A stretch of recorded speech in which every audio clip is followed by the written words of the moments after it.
Hello folks, greetings and salutations, blessings and salad dressings. We are here for another segment of Setting the Stage, and we have an esteemed guest all the way here from the Bay by way of LA, Mr. Dauood Naimyar. Welcome to the city, welcome to Toronto. Thank you for being here with us. Thank you for having me. I'm excited, man. I love this town. Yes. Yeah. And apparently they love you too to bring you back here again. Exactly. Yeah. Hopefully. We'll see. Yes. We'll see how the tickets are.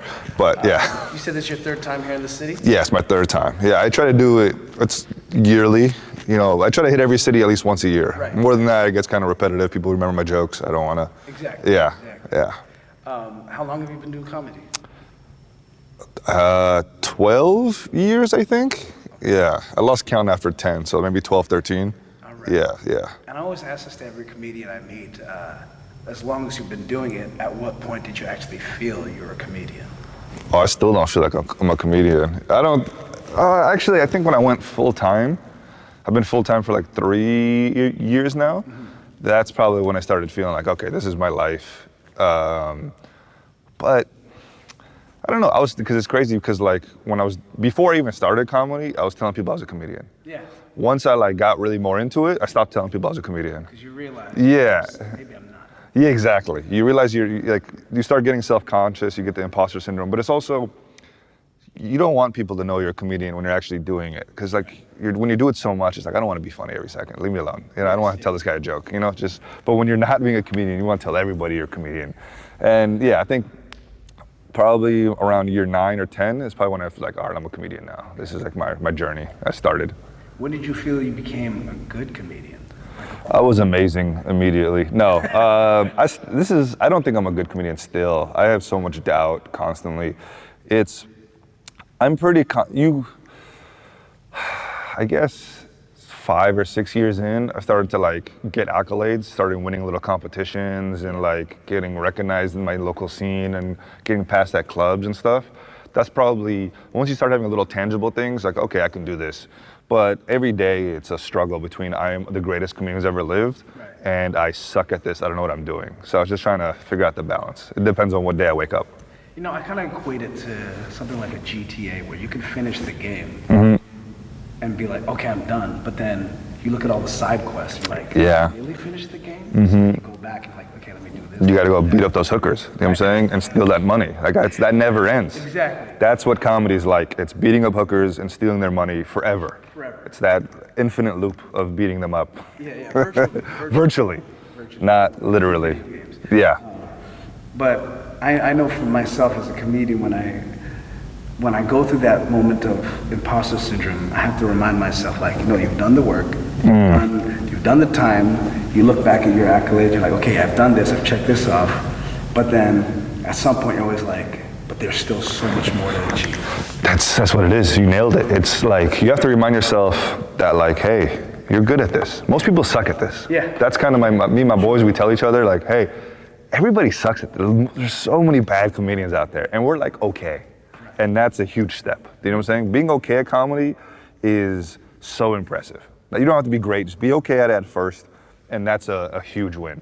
So being okay at it, and then the thing is, as soon as you get something, all of my goals, the ones I've wanted since day one, I get them, I immediately don't want them anymore. It's on to the next. It was fun in the beginning, because you're like, all right, next thing. Now it's just like, learn to enjoy those moments, you know? You get something big, try to live in it, try to enjoy the moment before you're like immediately looking for the next thing. But it's all, I think all comedians, all the greats are just like, what's next? It's never ending. Hopefully there's always a new goal, so yeah. And with comedy, it's one of those things where you always have to reinvent, you have to renew, you have to always come up with new shit every year. So it's like to sit on those victories for too long. It's like, yeah, it's a death sentence. It's like Al Bundy kind of reliving his college days. Exactly, scoring 4 touchdowns in one game. Yeah. Exactly. So you got that, but what else you got in the bag? So how do you stay sharp? You try to write as much as possible. I think the advice someone gave me is like, try to live your life outside of comedy. Because a lot of comedians, they'll just do comedy and exist in comedy, and they'll be good. There's nothing wrong with that. But you kind of get too meta, and you don't realize the other things. A lot of my favorite jokes have come from me just having a conversation with somebody, me trying to be funny in the moment, like at a bar or something. And those are like, oh, that's kind of funny. I write that down. When I sit and write, it's less relatable. It can still, there's a lot of guys who can just sit there and write great jokes, but it's for me, living my life, like experiencing other things, being open to new data is the best way. What I love about that is, like, you know, everybody can obsess going to the gym to work out, and be strong and pump weights. But then when you go out into the real world with all these guns, and you're trying to impress women or whatever, how are you going to do all that?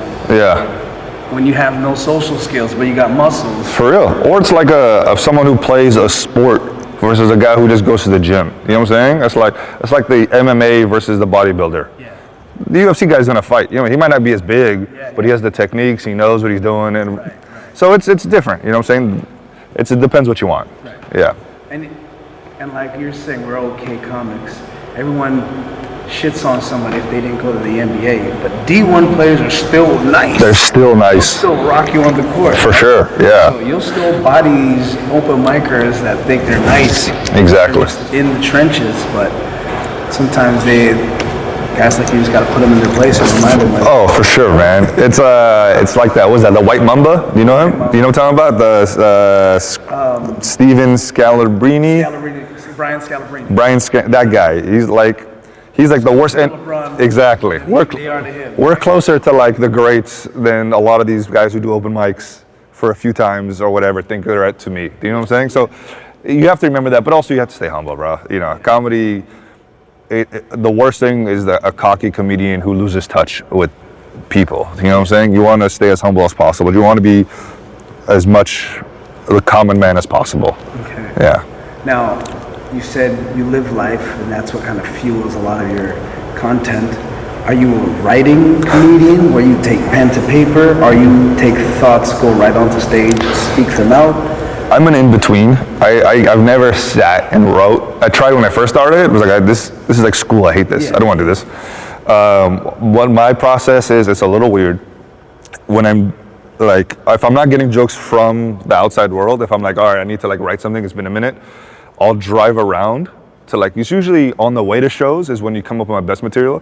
But if I have like an hour away gig or 2 hour away gig, or if I'm on a plane, not so much, but when I'm driving, I'll turn the music down really low, or I'll play something super repetitive, and I'll just have a conversation with myself like it's a podcast, and I'll just talk out loud, and then I'll say something that makes me laugh in that, and then I'll take out my phone, jot like a few words down, and then I go up and I try that on stage. As far as like some people working their whole bits out on stage, I'm not confident enough. I kind of like to know what the words are going to be.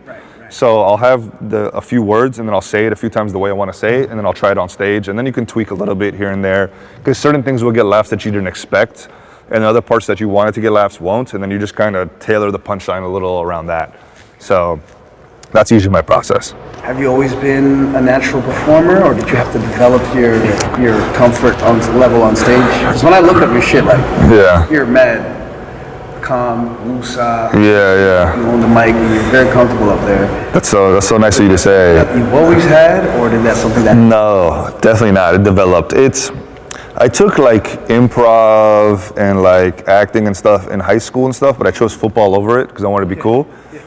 And then the first time I ever did comedy at an open mic, it was like, I was super confident.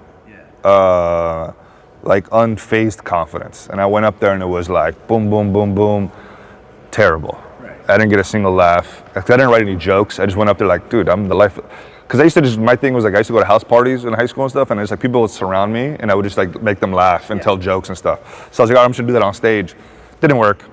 And then from that first bomb, I developed the fear, and I never wanted that to happen. And then like anxiety, and then I got nervous, and then all the bad stuff happened after that. So my second time, and then for the first like 6 months to a year, even now sometimes, I would puke before my sets. Literally 8 Mile, you know what I'm saying? Mom's spaghetti. Literally mom's spaghetti, and that would happen until like eventually you started getting more comfortable. And then it still happens, and like, I'm still like, I take anxiety medicine, you know what I'm saying? Because I still have anxiety, which I apparently had my entire life, but it kind of overcame. So I know people are like, damn, you seem so confident. I am riddled with anxiety and shame. Yeah. So I just fight through it. It's funny because that was going to lead to my next question. Yeah. Are you a vomiter or are you a shit? Vomiter, yeah, it's vomiting or shitting, yeah. Out the other end. No, it's always coming out this way. Yeah, it's yeah, and I don't know what it is. It's like I have such a nervous stomach. I also eat like shit. Sometimes like anytime I'm like really healthy, it kind of goes away. Okay. But you eat like shit, you treat your body like shit, and then like you hit some anxiety. I'm like, all right, I gotta puke. That's why I don't like to drink before shows anymore and stuff. I'll drink after, but yeah, I can't be high ever on stage. You know, I used to be high the whole time. Yeah. And just recently, over the past year, I stopped and I was like, oh. Yeah. Much better. So much better. You know, you realize once you see the contrast. Yeah. Because you're so used to doing something one way. How have you pivoted over the years as you were developing yourself? And did you start seeing things like, no, this has got to change, this has got to change? And like, what made you realize those things? Was it other comics saying, yo, don't do that? Or did you have to look in the mirror one day after bombing and say, okay, let me change this? Yeah, I think, for me, I write my best stuff. I become the best comedian I've ever became is after like a huge bomb. Yeah. Those big bombs are the ones like, all right, time to get back in the, you know, the thing is a lot of times I'll be coasting because I'll just be like content, like do it exactly, just doing well. And then that one night where everything just like doesn't go my way, those like, okay, I need to revamp again. As far as like drinking and stuff, when I first started comedy, I was so committed to not drinking on stage. I was like, I don't want to do this. I don't want it to be a crutch. And then I didn't until COVID happened. And then I started drinking more during COVID. And then I started drinking on stage. And I was having a lot of fun, but then I'd be watching the footage and I'm just like, I look poofy. My eyes were like, it just didn't look good. And then I stopped doing that. So I don't know. And then like now I'm in a place where everybody preaches to me how good my crowd work is. Yeah. They're like, dude, you're the crowd work guy. It's so good. So now I don't want to do crowd work anymore. Like it's such a comedian thing, right? It's like I'm a good joke writer too, bro. Look at these jokes. So it's like that's kind of where I'm at now. And I don't know. Don't be like me. Embrace what you're good at. But I don't know. I'm trying to like prove people that I can actually write jokes more than do crowd work. But you know, the audiences love crowd work, bro. Yeah, they love it because they want to experience something that's being done on the spot. Yeah. Where they know nobody else will experience this the way they did in that moment. Yeah. But I totally understand your plight because every crowd work comedian wants you to tell them how good their jokes are. That's all they want. Don't ever tell them how good their crowd work is. It means nothing to them. Yeah. But anybody that does well at something wants to know that they're just as good at the other stuff. For sure, yeah. For instance, I'm a singing ass comedian. Yeah. I've got this voice of an angel, but somebody once told me, stick to the jokes, stop using those magic tricks. Yeah, I see what It's like, ooh, all right. And I was like, let me get on my writing and whatever, but it was the singing jokes that was getting me standing ovations and getting me on the festivals and getting me on yeah. Like, why am I fighting this? Embrace it. We have to. We have to. But it's like, you know how we are. Yes, I get it. A comedian, you tell a comedian, we're so sensitive. You know what I'm saying? Conflicted. It's all of it. Like, we'll make fun of anything, literally the Holocaust or cancer, whatever. Like, there's no filter. As soon as you talk about my comedy in like a negative way, I'm like, hey man, that's not cool. You know, like that's like where my like ego hurts. What is your ideal comedy gig? Is it the small, small comedy club like the Cellar or something? Is it the bigger theater venue? I love a theater. I see you do an outdoor gig, 2,500 people. I did that last night, or Thursday. Yeah, and then right before it came. That was cool. I don't like that. I was gonna say that's not fun. That's outdoor is not. No control. It's just the laughs just disappear into the thing. It's like no, that's not fun. It's. I do like a big audience. I want like my ideal show is like 800 seats theater. An 800 seat theater I think is just like perfection, like 1,000 max. More than that, it starts to get like, because I don't think people in 1,000 seat room are gonna enjoy themselves in the back. Do you know what I'm saying? Like they can't. I've been to those shows. I'm like this isn't fun. 1,000 is too much. Like 500 to like 800 is like the greatest thing possible. You know, the hardest thing is one person. You know what I'm saying? We Small rooms, 3 people. You're like, when you can see the disappointment. dude. Yeah, if you make 10%, or like let's say like you have 1,000 people, you make 10% laugh. That's 100 laughs. That's gonna sound good. You have 3 people, you make a third of them laugh. That's one person, and the other 2 hate you. You know, like I like a big audience. Big audiences are way easier than small audiences. Yeah. I've always found that myself. I actually got spoiled early because of that singing voice of mine. Okay. Thrown into all these big Yeah. venues early, and then once I was forced to start going to the smaller rooms to just like work in the gym. Yeah. It's like I felt spoiled. Like I don't need to do this. Yeah, you need those rooms, bro. That's where everybody cuts their teeth. You know, I've performed for just comedians hundreds of times. You know what I'm saying? And they don't want to laugh at your jokes. So yeah, you gotta really grind it out. And I think the everybody that I've seen that does that hits the open mics, that does all the hard work, they tend to be the best comedians. You can go viral nowadays so easy, but it's like putting in the grind, it really shows. Because people aren't gonna come back to your show if you're viral but not practiced, you know? So. What is your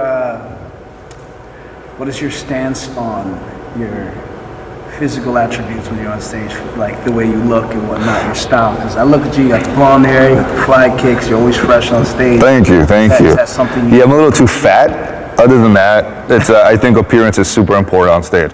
I envy a comedian who can just like go up there and be sloppy looking, but even those people, it's part of who they are. Right. Do you know what I'm saying? It's part of the act. It's part of the act, exactly.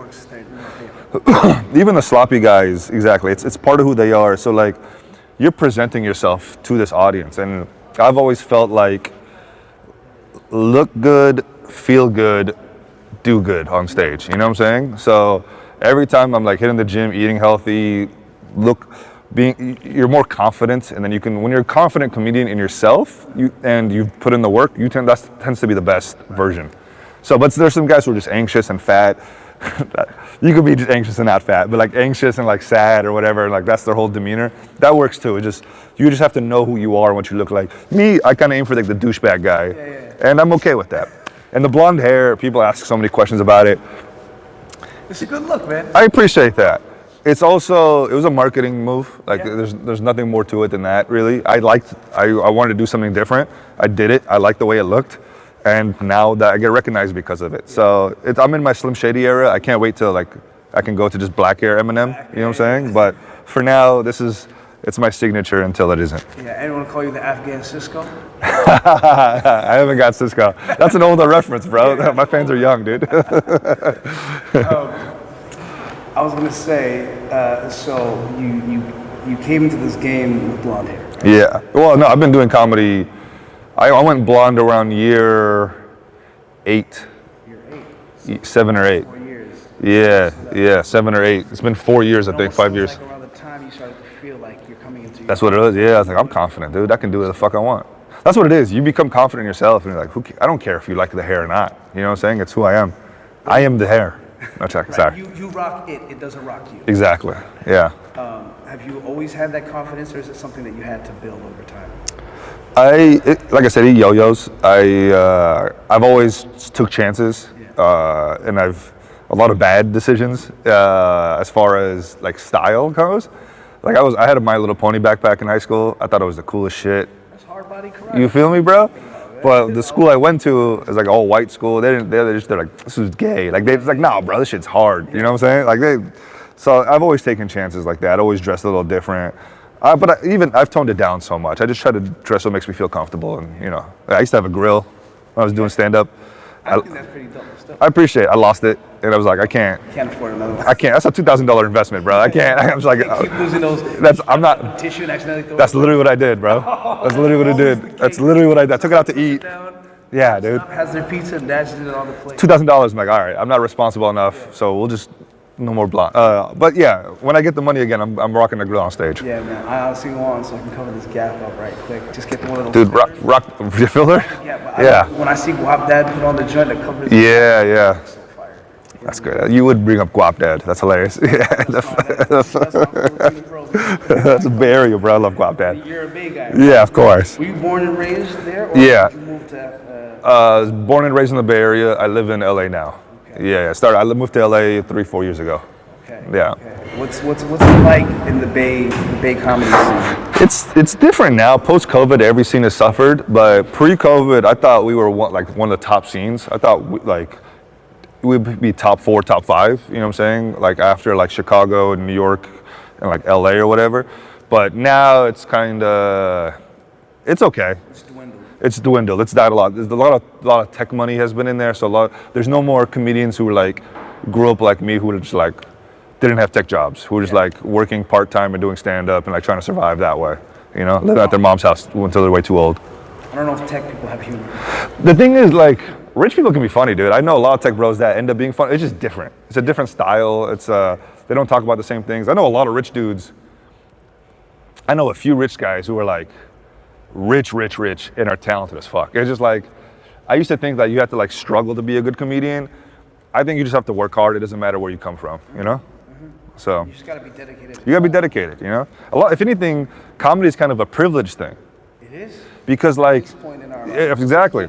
You gotta have a nice ass camera. You gotta film all your sets to be able to go out and perform every night at open mics and like work your craft. You have to have a job that like pays enough. You know what I'm saying? It's not like, I can't imagine if I was 21 and I had a wife and kids or a family like my parents I had to support and still had to do comedy. Like chasing your dreams is such a privilege. Yeah. You know what I'm saying? It's like, yeah, we didn't grow up super rich, but we were like well off enough that like I was able to have that opportunity. So. Now I have a friend that just found out that he was part Afghan and he's a comic. Oh shit. And he was like, I'm so mad all these years I could have been doing 9/11 jokes. Shout out to boy Nitish. That's hilarious. Nitish, the Toronto Dauood. Okay. Is that Nitty? That's Nitty. Oh, he's half Afghan? No, he just did his 23andMe and found out he's got like a tin. Oh, okay. A little bit of Afghan in him. That's why I'm so misogynistic. That's yeah. How does that play into your comedy? I talk a lot about it. I try to, but it's hard because like I moved around a lot as a kid, so when I would make friends, there was a lot of self-deprecating humor. Yeah. So I made fun of myself a lot, but then I would make jokes that I look back at and be like, that's like sellout shit. You know what I'm saying? I felt like grimy, trying to like, it's like dancing for your oppressor kind of a thing. And the thing is like when I write a joke about my people or my country, it's so hard to not feel like a sellout because you want to uplift them, but you also want to be funny. Mm-hmm. So it's just like, and my humor is always kind of making fun of people, kind of being mean. So I'm always trying to balance that, like not feeling like a sellout and trying to like not feel like I'm dancing for white people or something like that, while still trying to be funny. And it's a hard line because I've been called whitewash or traitor so many times, but then I've also been called like anti-American because I'm too Afghan. Like there's so many, like everybody's in this limbo.